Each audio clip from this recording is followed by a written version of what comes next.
Hello and welcome to another one of my videos, and in today's video I'm going to be putting out a podcast. I was meant to be putting out a weekly podcast. It's now a semi-regular podcast, but I am trying.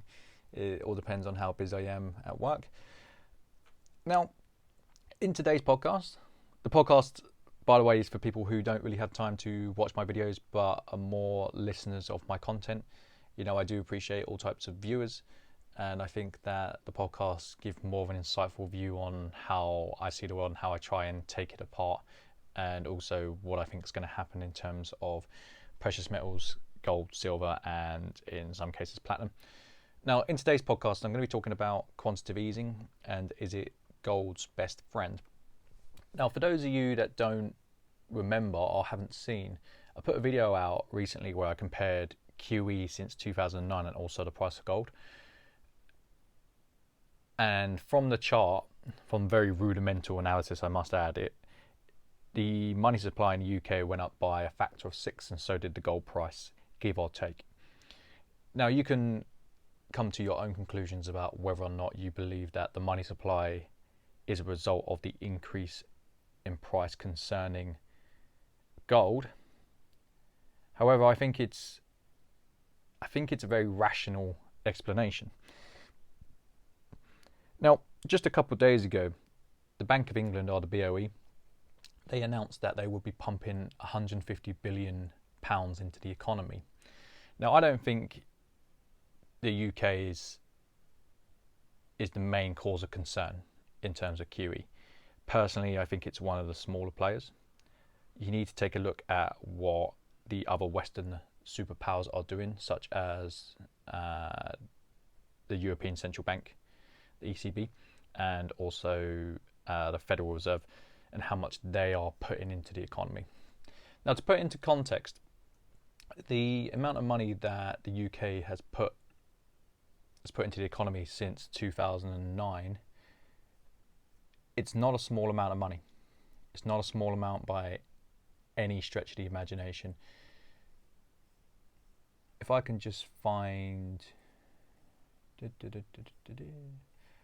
I did have it up. It's close to £1 trillion. It's not quite £1 trillion. It is close to £1 trillion. Economy.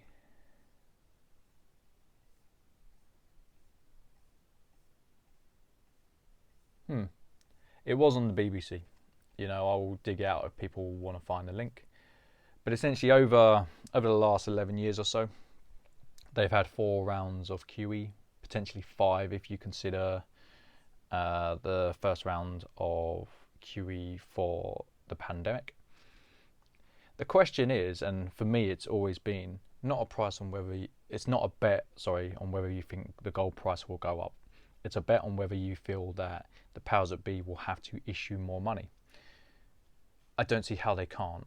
They've kind of backed themselves into a corner, because if they raise interest rates, they can't pay off the loan. They'd have to issue more, increase the length of the loan, and pay back smaller payments. I don't think they can do this.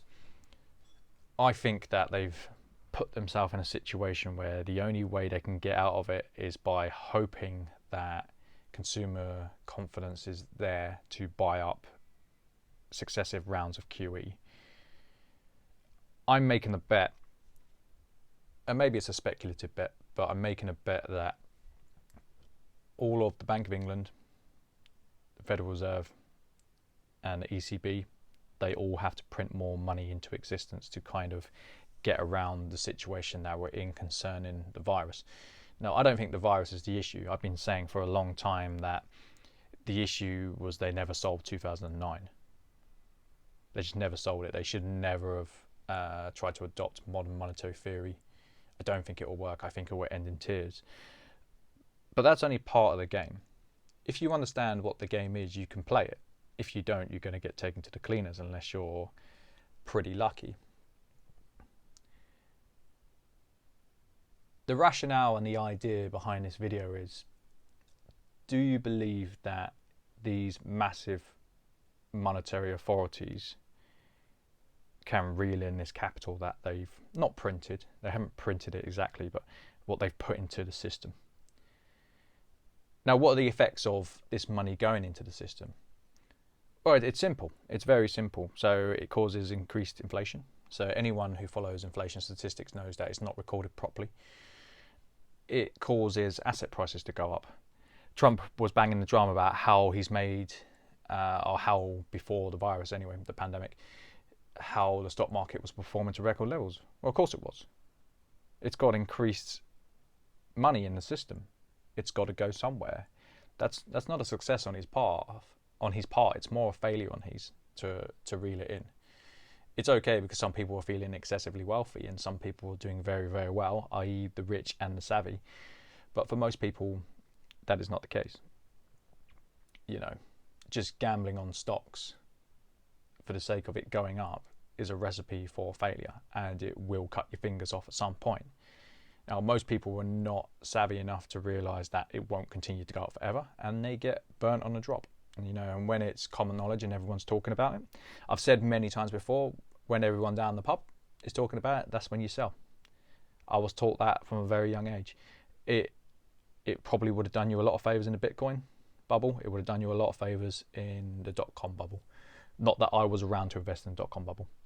So I never got onto Bitcoin, but that's a discussion that I probably won't have. It's nothing to do with my channel. So yeah, you have to ask yourself the question. If excess liquidity in the markets causes asset prices to rise up,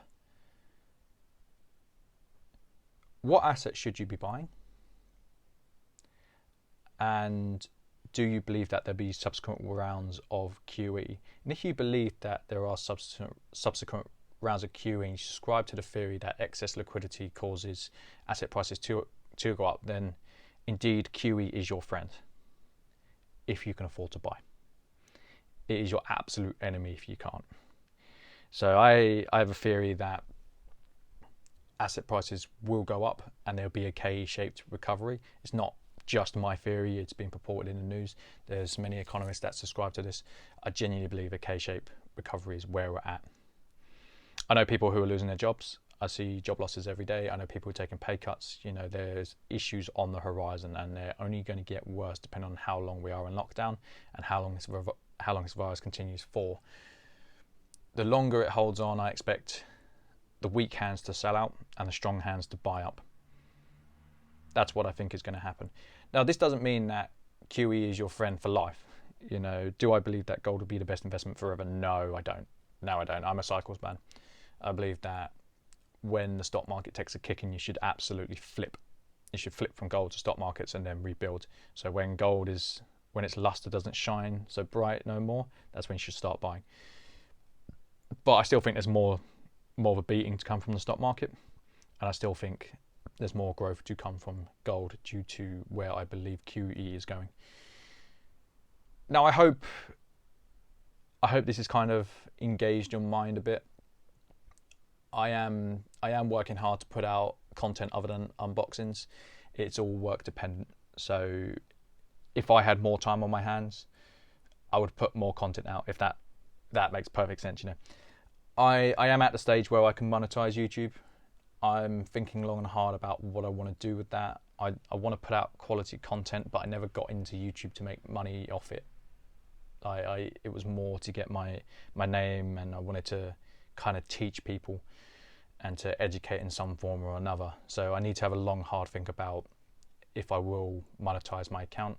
And if I do indeed turn to monetizing it, I need to make sure that the content is of quality so people watch it. Like, there's nothing wrong with selling out, but there's something incredibly wrong with selling out and providing poor value. So I hope everyone is well. I hope you are safe and well in lockdown, which is really rubbish. I'm going to try and put out a video most days for you guys. So anyway, take care, guys. Bye.